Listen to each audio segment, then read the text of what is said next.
મન કી બાત કાર્યક્રમમાં પીએમ મોદીએ દેશને ખાતરી આપી કે 22 એપ્રિલે જમ્મુ અને કાશ્મીરના પહલગામમાં થયેલ આતંકવાદી હુમલાના પીડિત પરિવારોને ન્યાય મળશે.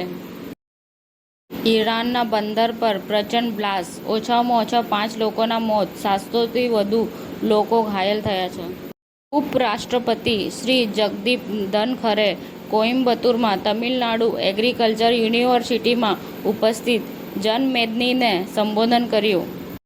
ગાંધીનગરના પેથાપુરમાં 2002માં થયેલ ડબલ મર્ડરના વોન્ટેડ આરોપીને ક્રાઇમ બ્રાન્ચે ઝડપી પાડ્યો. સુપ્રીમ કોર્ટે બુધવારે પહલગામ આતંકવાદી હુમલાની સખત નિંદા કરી પીડિતોની યાદમાં 1 મિનિટનું મૌન પાળ્યું હતું.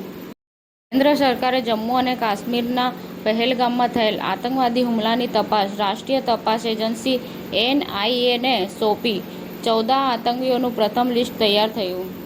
અમદાવાદ હાવડા એક્સપ્રેસ ટ્રેન વડોદરાના રેલવે પ્લેટફોર્મ પર ઊભી હતી ત્યારે તપાસમાં 5 બિનઅધિકૃત બાંગ્લાદેશી મળી આવ્યા હતા.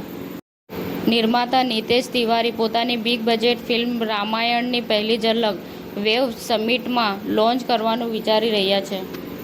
પહેલગામ હુમલા બાદ 6 આતંકીના ઠેકાણા ભારતીય સુરક્ષા દળો દ્વારા જમીનદોસ્ત કરાયા છે. કટ પાસ બંધ કરતા 7 ગામના લોકોને 4 કિલોમીટર ફરીને જવાનો વારો આવ્યો. સમાચાર ટુડે ન્યૂઝ ચેનલની ટીમ અને જે સત્ય છે તે જ બતાવશે. આપ જોતા રહો સમાચાર ટુડે ન્યૂઝ ચેનલ. ગુજરાતની ધરતીનું ગુજરાતીઓ માટે જ, એટલે કે સમાચાર ટુડે ન્યૂઝ. અમારી સમાચાર ટુડે ન્યૂઝ ચેનલને લાઇક કરો, શેર કરો અને સબસ્ક્રાઇબ કરો અને જોડાયા રહો સમાચાર ટુડે ન્યૂઝ ચેનલ સાથે. મળશે દરરોજ ઇનામ જીતવાની તક. અમારા સભ્ય બનો, જોડાઓ અમારી સાથે.